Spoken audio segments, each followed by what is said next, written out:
फौजी होने के नाते मुझे बहुत ही दुख, शर्म और ग्लानि महसूस होती है कि हम किस तरह के देश को आगे बढ़ावा दे रहे हैं।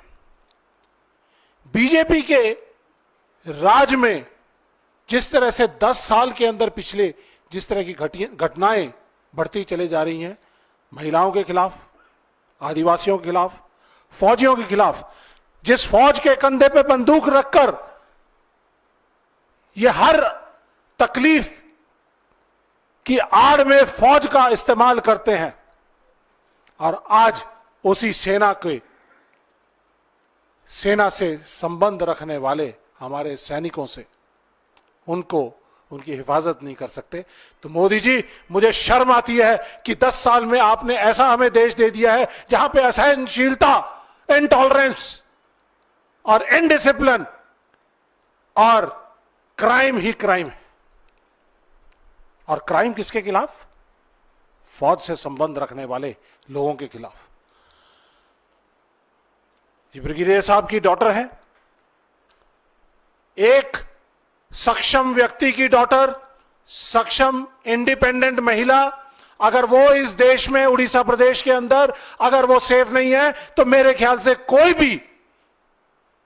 भी लेडी, कोई भी जवान, सैनिक, आम आदमी, आम नागरिक सेफ नहीं हो सकता। सेफ्टी के लिए आप पुलिस के पास जाते हैं। जब आप पुलिस में पहुंच जाते हैं तो कम से कम पीछे जो 10, 12, 15 लोग जो आपको, हुलिगन्स जो आपको चेस कर रहे थे, आप महसूस करते हो कि आप सेफ जगह के ऊपर पहुंच गए हैं। पुलिस मुझे प्रोटेक्शन देगी, कानून व्यवस्था मुझे प्रोटेक्शन देगा। लेकिन वहां पे भी हैवानियत होती है। वहां पे भी हैवान बैठे हुए थे, 5 पुलिसकर्मी, जिनमें से उस समय पर सिर्फ एक महिला थी जो अपनी नाइटी के अंदर थी। यह मॉडल पुलिस स्टेशन था जिसको 6 महीने पहले ही हैंडओवर किया गया था, सबसे बड़ी फैसिलिटीज के साथ। लेकिन सुप्रीम कोर्ट की अवहेलना करते हुए उनके आदेश हैं कि सीसीटीवी होगा। 6 महीने पहले मॉडल पुलिस स्टेशन बना, हैंडओवर हुआ, जिसके अंदर सीसीटीवी नहीं इंस्टॉल किए हुए थे।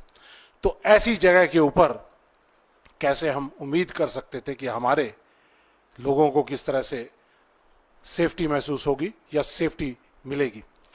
और पुलिस कर्मियों ने जिस तरह की हैवानियत की है, उस लड़की के साथ जिस तरह की हरकतें हुई हैं, वो बयान करने लायक नहीं है। इतनी शर्मनाक है कि हमने अपने 30 साल के फौज के कैरियर के अंदर ऐसी बात नहीं सुनी। जब आप प्रोटेक्शन के लिए पुलिस के पास पहुंच जाते हैं तो आप सेफ महसूस करते हैं।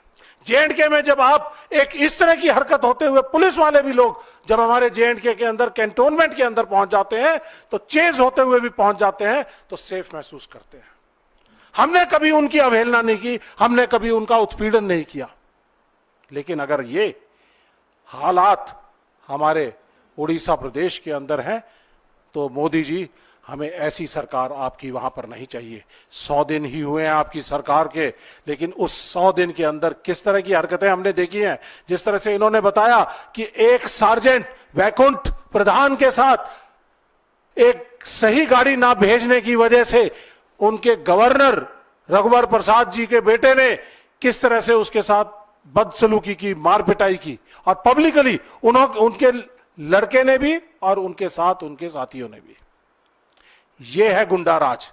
ये बीजेपी के असहनशील, इंटॉलरेंस और इनडिसिप्लिन और जो तानाशाही शासन है, उसका एक नतीजा है।